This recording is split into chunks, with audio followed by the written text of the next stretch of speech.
La colère, c'est une émotion comme les autres, que les hommes et les femmes expérimentent. Pour certains, elle est consciente, pour d'autres, un peu moins.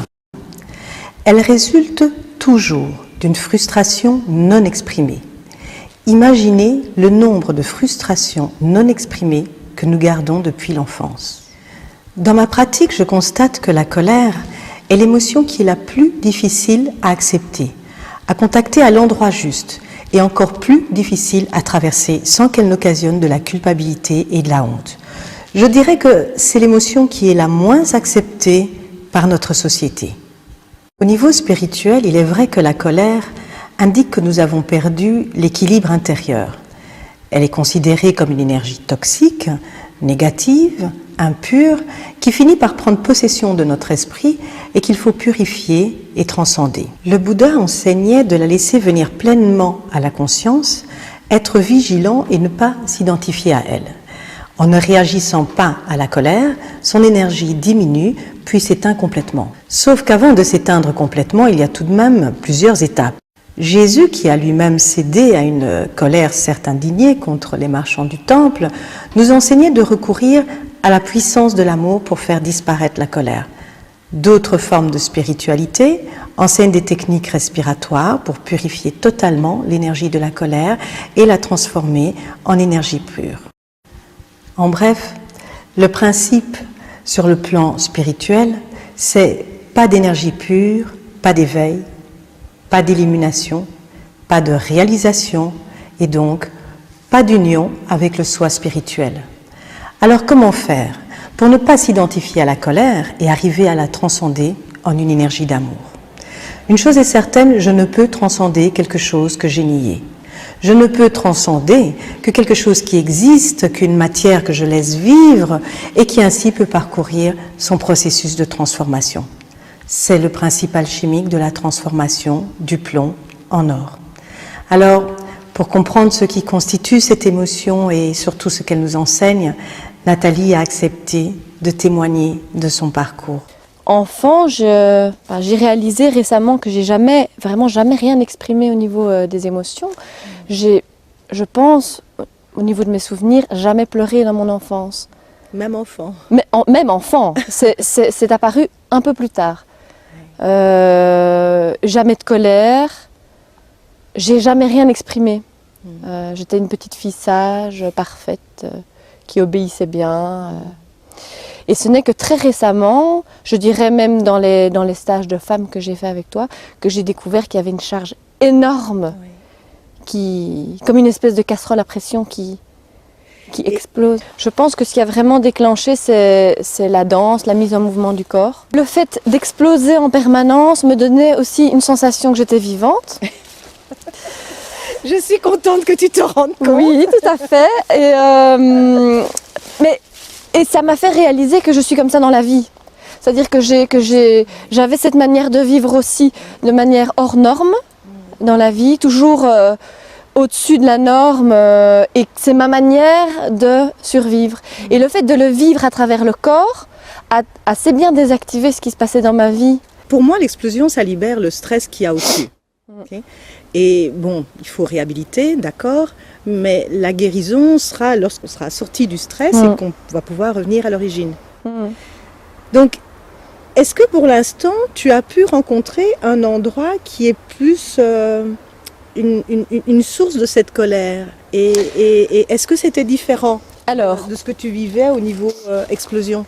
Alors, quand j'ai compris le mécanisme de justement vouloir, cette nourriture de l'explosion, je ne suis plus rentrée dedans. Et ce qui se passe là, c'est que ce qui m'arrive maintenant, c'est que je rencontre un vide total. Okay. C'est noir, et ça, c'est une peur gigantesque. Et je sens que je n'existe pas.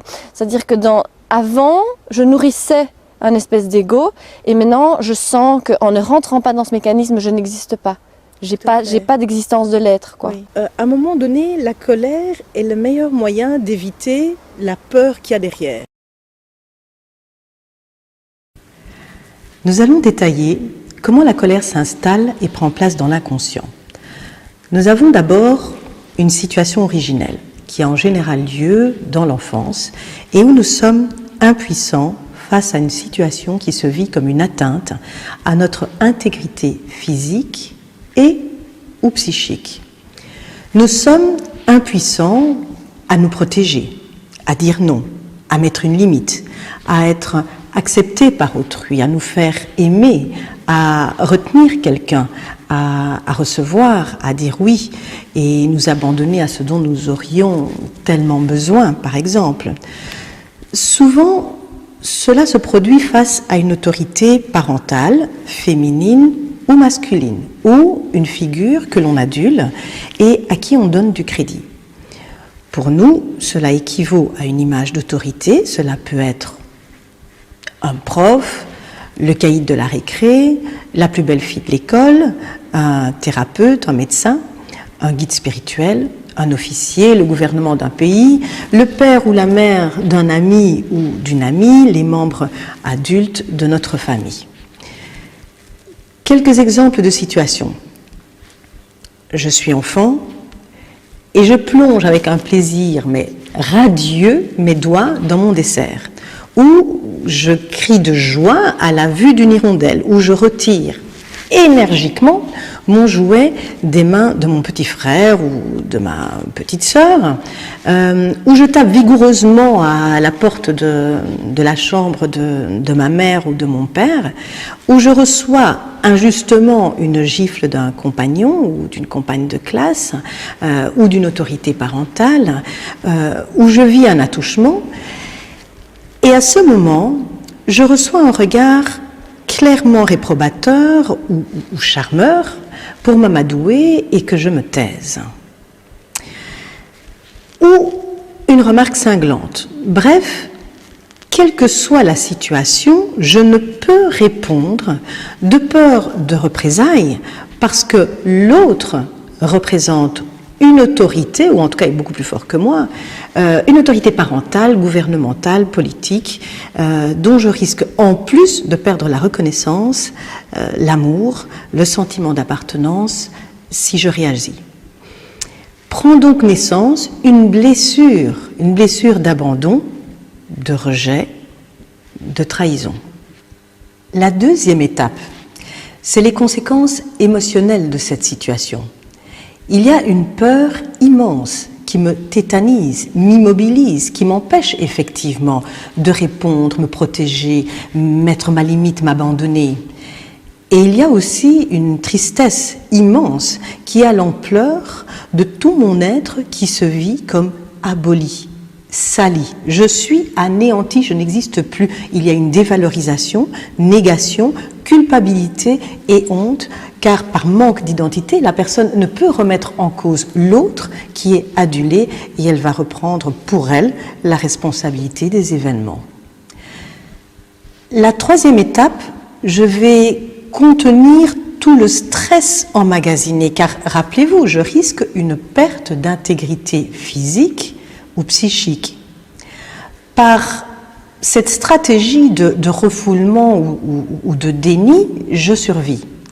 Donc aujourd'hui, je vais dépenser une énergie colossale à contrôler l'autre et les situations de ma vie pour qu'elle ne me remette surtout pas à nouveau face à quoi que ce soit qui ressemble de près ou de loin à la situation originelle où je me suis sentie anéantie.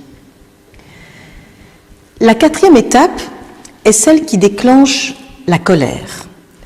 La pression d'une peur que le contrôle que j'exerce sur l'autre et sur la vie échoue et que je sois impuissant une fois de plus va faire émerger la colère comme une manière légitime de retrouver la réponse d'auto-estime. Mais la colère peut aussi facilement devenir une résistance et une manière d'éviter et d'échapper à l'intensité de la peur et de l'anéantissement de notre être qui s'est senti aboli. Comment est-ce qu'on en vient à se nourrir de ce mécanisme de la colère pour exister face aux autres ? Si tu te rappelles, lorsque je parle des réponses instinctives, il y a fuite, attaque et figement qui sont les réponses du cerveau reptilien. Donc ce qui est de l'ordre de je me manifeste, je me montre, je mets mon expression en avant, eh bien ça vient de cette réponse qui vient de l'instinct d'agressivité et qui est aussi la réponse qui est utilisée au moment de l'attaque. Et l'émotion qui est liée à l'attaque, c'est effectivement la colère. Donc si ça a été refoulé, si cet instinct-là a été refoulé, à un moment donné, la colère est la revalidation de cet instinct d'agressivité. Les muscles vont se raidir, tout va devenir en tension. Il va y avoir une intensité ici à l'intérieur qui fait que lorsque je me mets en colère, en fait je me sens exister, je sens cette énergie de vie, je sens cet instinct qui passe à travers moi et qui récupère une légitimité que je n'ai pas eue à l'époque.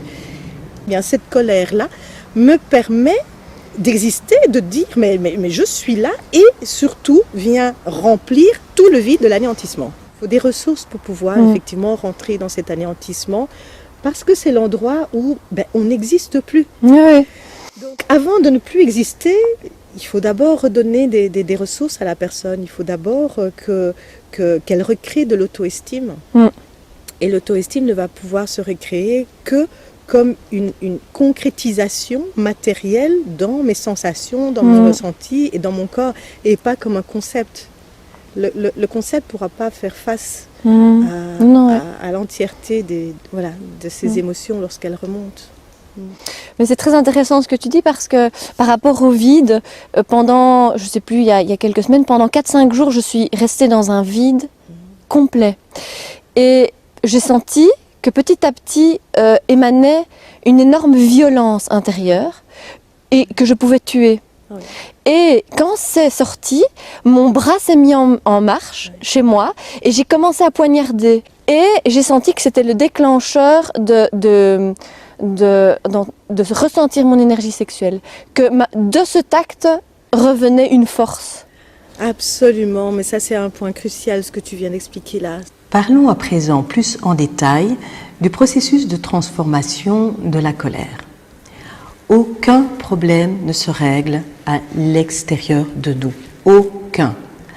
Un processus de transformation s'enclenche lorsque la personne reprend la responsabilité de sa guérison. Ce qui veut dire qu'elle a la responsabilité de se libérer de cette colère pour elle. Ce qui signifie de l'exprimer en dehors d'elle, mais pas de la décharger sur l'autre. Et c'est exactement ce que fait Nathalie en ayant le courage de reconnaître ce qui l'habite, de libérer le mouvement du bras et de la main et d'exprimer émotionnellement et en parole plutôt que de traîner pour des années peut-être encore un conflit intérieur. Car aujourd'hui, ce conflit, il n'a plus rien à voir avec le parent. Il est juste une empreinte d'un instinct qui a été réprimé face à une image parentale de l'époque. Aucun instinct ne cherche à tuer, aucun. L'instinct cherche à préserver la vie, sa vie. Par contre, un refoulement de cet instinct va finir par créer une empreinte qui va grandir, prendre toute la place et exacerber l'expression de cet instinct. C'est cet effet un peu cocotte-minute qui nous donne l'impression que si nous lâchons le mouvement, nous pourrions tuer. C'est ce qui explique que les personnes les plus violentes sont celles qui répriment tout le temps leur colère, qui, contrairement au témoignage qui nous est livré, ne reprennent pas la responsabilité de leur vécu. La violence, c'est le résultat d'un instinct d'agressivité qui n'a pas pu s'exprimer sainement. C'est ainsi que la guérison peut être facilitée par des techniques psychocorporelles qui permettent l'expression et surtout la redirection d'émotions réprimées. Finalement, quel est le rapport avec l'énergie sexuelle ? Au moment où il va y avoir cette décharge qui va se faire de la colère, elle va rechercher de toute façon de l'agressivité, elle va rechercher quelque chose qui se trouve au niveau de l'instinct. Et c'est pour ça que pour pouvoir réellement exprimer ces colères, il faut retourner à l'origine. Et l'origine, elle est instinctive. Et comme l'origine est instinctive, il y a toute une réhabilitation de l'énergie sexuelle qui est indispensable. Et si tu remontes plus à l'origine, tu vas sentir qu'il y a vraiment quelque chose qui part là, du bas-ventre, quelque chose qui est beaucoup plus, une énergie brute, je dirais.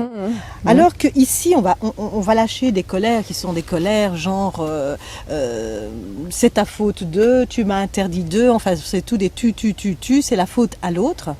C'est pour ça que de la colère refoulée, ça va se retrouver, c'est clair, dans l'acte sexuel. La plupart du temps, bien la majorité des couples sont dans une relation de type domination, soumission, mais pas dans un échange. Parce que tant qu'il y a des colères refoulées, tant qu'il y a des colères qui n'ont pas été acceptées, qui n'ont pas été traversées, cette émotion-là, cette énergie qui a été réprimée, se trouve dans l'énergie sexuelle. Cette énergie sexuelle provenant vraiment des zones génitales va en fait commencer à monter. Elle va monter et rencontrer quoi? Nos blessures affectives. Et à l'endroit de nos blessures affectives, la tension qui est mise dans l'acte sexuel est une tension qui va permettre de refermer tout. C'est pas à ce moment-là qu'on va s'exclamer en pleurs ou en colère. Mais par contre, l'énergie est là. Et cette colère, elle va ressortir dans l'acte. Et c'est évident qu'il faut réhabiliter l'énergie sexuelle pour arriver au bout de l'origine de la colère. Et le fait de libérer sa colère libère de l'énergie sexuelle. C'est dans les deux sens. C'est dans les deux sens. Et c'est parce qu'il y a eu cette libération que petit à petit, l'acte sexuel va devenir un acte d'échange pur qui va pouvoir se passer aussi au niveau du cœur et pas comme une revanche de tout ce qui n'a pas pu être exprimé. L'énergie sexuelle est une très très bonne manière de passer au-delà à cause des tensions qu'elle apporte, de l'intensité qu'elle apporte. C'est une très très bonne manière de passer au-delà de nos blessures et de rejoindre l'aspect spirituel. Donc là, on fait connexion sexualité, spiritualité et on évite, on contourne, on remet de l'énergie au niveau de nos blessures. Donc ça veut dire qu'on ne les répare pas, on les renforce. Et ça donne alors une connexion spirituelle qui est vraiment dénudée d'humanité, dénudée de cœur, dénudée de... C'est une transcendance froide, tu vois. Il manque de la chaleur du chemin parcouru de nos fragilités. Le pouvoir de transformation et de guérison est en chacun de nous. Plusieurs cherchent encore à l'extérieur ce qui est pourtant à l'intérieur. Pour remonter au soi spirituel, il faut donc transformer le plomb en or. On rencontre alors la vraie spiritualité, celle du tout et pas l'image duelle que nous en avons peut-être, celle où Dieu n'est plus un homme ou une femme, projection de notre histoire, de notre culture, d'une société patriarcale ou matriarcale, mais l'expérience divine de l'unité et de un. Et c'est là que l'on rencontre le mystère, c'est là qu'il faut vivre l'expérience de la colère, car le mystère se vit de l'intérieur, il ne se décrit pas. Que équilibre et harmonie soient le quotidien de chacun, pas que d'une minorité. Si vous appréciez cette vidéo, aidez-nous dans cet éveil de responsabilité collective en la partageant. Abonnez-vous à notre chaîne Aksanti Channel sur YouTube ou rejoignez-nous sur notre page Facebook. N'hésitez pas à nous y laisser vos commentaires ou suggestions d'amélioration ou de sujets qui vous intéresseraient. Une petite indiscrétion, le prochain sujet vous amènera en Amazonie.